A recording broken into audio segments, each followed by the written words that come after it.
Nope. If your boyfriend is a narcissist, he will not change. There has to be some intense psychotherapy for a narcissistic person to change. But this right here in lies an issue as well, because if your boyfriend is acting like this, he'll act like this as your fiance. He'll act like this as your husband.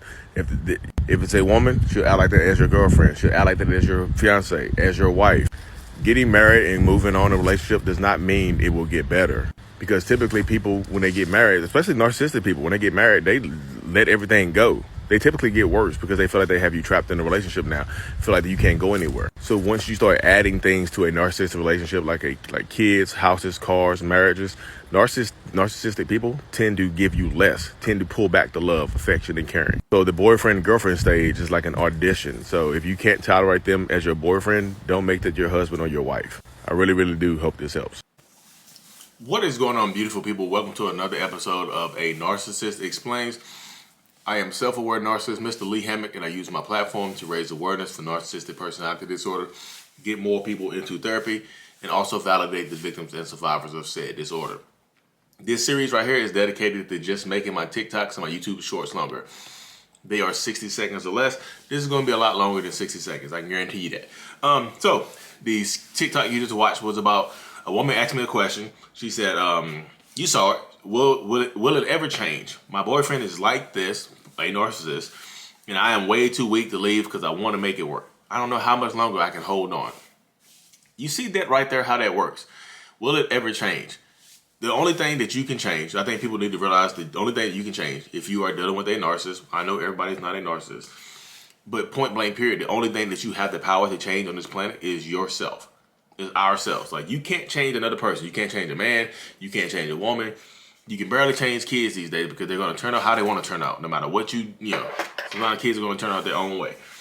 You don't have any power over changing it. I think a lot of people, especially men, like grown men and grown women that are narcissists or not, you can't change them. You can't. And another thing you notice I focused on in my TikTok was the fact that it doesn't get better as the relationship progresses on. If you have a girlfriend or a boyfriend, or y'all are just dating, you're just talking to this person, you're already seeing these red flags, and the red flags are consistent, they don't go anywhere. The red flags do not change. The red flags stay there. They get bigger, actually. The red flags of narcissistic relationships, they tend to get bigger as the relationship goes on. The relationship dynamic, as it goes on, the red flags tend to get bigger and increase in size and density. They become red sheets and red blankets that you get wrapped up in and keep you nice and warm and trapped in a narcissistic relationship for a very, very long time. So that's why I tell people, like, the more steps you take, it does not guarantee that it's going to get better. I saw a video the other day where a woman on TikTok, she was saying, she said women expect, well, women they do more women do more as they progress on a relationship, like non-narcissistic women progress in a relationship. Whereas men come into the relationship at 100%, you know who they are. And this is non-narcissist. And it works the same way with narcissists. Like, a narcissistic man comes into the relationship at 150% because you're not going to get this person for too long. They come in a relationship at 150%. And then it dwindles down and they live off that 150% over time until it goes to zero most of the time, and they devalue you and they discard you. Adding things to a toxic relationship does not make it better. A kid will not make your relationship better. Actually, a kid adding things to a narcissistic relationship, a narcissistically abusive relationship, actually makes it worse, because narcissists, like the way my mind works, the more things I have to trap you with, the more things that tie me to you, the harder it is for you to leave. So the worse I can treat you, the worse they can treat you, the worse they can do, the harder it gets to leave that person. You don't have any kids, you don't have any houses together, cars, nothing. Y'all just date. Y'all clap cheeks every once in a while. Some cheek clapping going on every once in a while. A few rounds of applause going on here and there.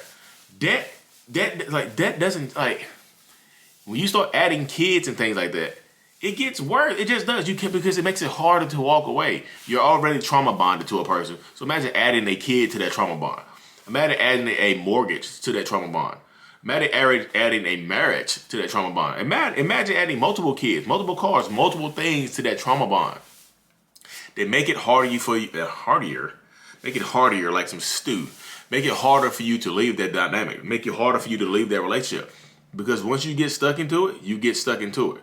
And there's literally nothing you can, like, a lot of times you feel like there's nothing you can do to get out of it. And a narcissist is going to continue to add things to trap you. And they are going to get worse. Adding things to a relationship with a narcissist does not make it better. It makes it worse. I can guarantee you that.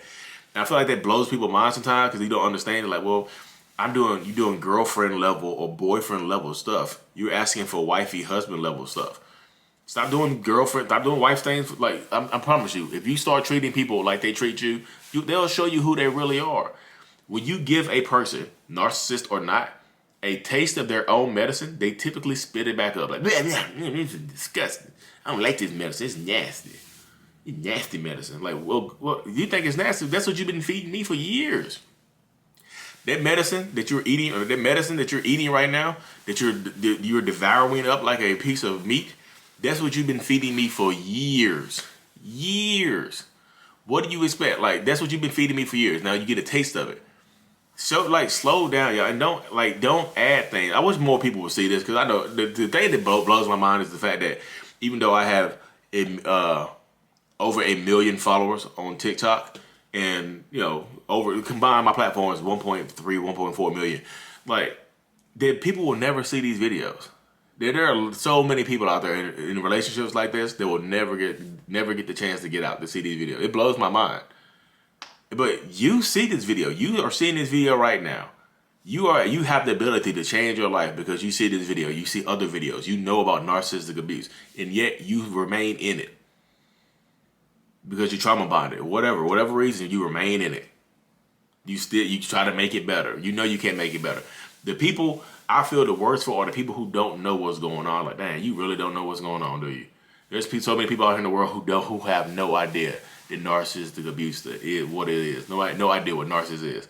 You have no idea. When I get people's mind, I get people's what's today? Oh, I get so many people on my one-on-ones by talking to them over Zoom that are like, I had no idea what I was going through too. I was just on YouTube and I saw one of your shorts pop up and I was like, oh my God, that sounds like my relationship. And it just blew my mind. And now I have a better grasp on life. Whether I choose to stay or whether I choose to go, at least I know what's going on. I don't feel crazy. That's what I like to hear right there. That's what I like to hear right there. People are like, you make money off this, Lee. I had to make it worth my time, but people are like, you only do this because you're making money. I've been doing this for years with $0, being a real estate agent, trying to talk to people online, make TikToks and stuff like that. Y'all can't, you literally don't look. I'm just telling y'all, stop adding things to a toxic relationship. It does not make it better. You know what's going to fix us? And the narcissist typically will offer that stuff up to you. You know what can fix? You know what thing will make our relationship better? A baby. Moving to a different state. Changing jobs. They do stuff to trap you more. Get you to change jobs. Get you to do so much other stuff. Get you to do so many different things. Like, what are you doing? You are right now in the driver's seat of your life. You have the ability to change your life for the better if you choose to. But you have to choose to. And better doesn't necessarily mean leaving. Better means getting a better grasp on your relationship and setting boundaries. Because we know everybody's not a narcissist. We know some people have toxic traits and toxic qualities, blah, blah, blah, blah, this. I know. But if you set boundaries and those boundaries keep getting pushed, now you have a baseline of whether or not to leave or stay. Now you have a baseline of the treatment. Now you have a baseline to understand that you're not crazy. Baselines matter, y'all. Baselines matter. As I said, it doesn't get better. And she said it. I'm going to touch on another point she said in here, too. She said, I'm too weak to leave. If you think you are too weak to leave, then you are too weak to leave.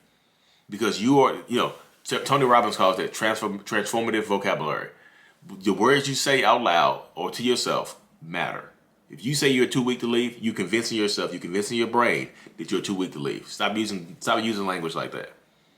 So stop using the language of, I'm stuck. You're not stuck. Get unstuck. Be stronger. You got to be stronger. You got to take your power back. You have to enable yourself to take your power back and be like, stand on your strength and stand on your ability. You have to do that type of stuff, y'all. You have to. There's no choice. You don't have a choice. You have kids. You have family members involved. There's so many moving pieces. You have to. You don't have a choice anymore. That's what I'm saying. And then what's the next thing she said? I don't know how much longer I can hold on. You know how much longer you can hold on? That means you're telling yourself to leave. I'm too weak to leave, but I don't know how much longer I can hold on. She said, I'm too weak to leave, but I don't know how much longer I can hold on. That's contradictory statements right there. You know how much longer you can hold on. Let go.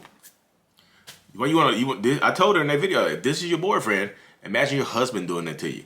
Imagine your friends doing that to you. Imagine all this stuff going on and things like that. Take your power back, stand in your truth, and remain calm. Mental illness is out. Peace.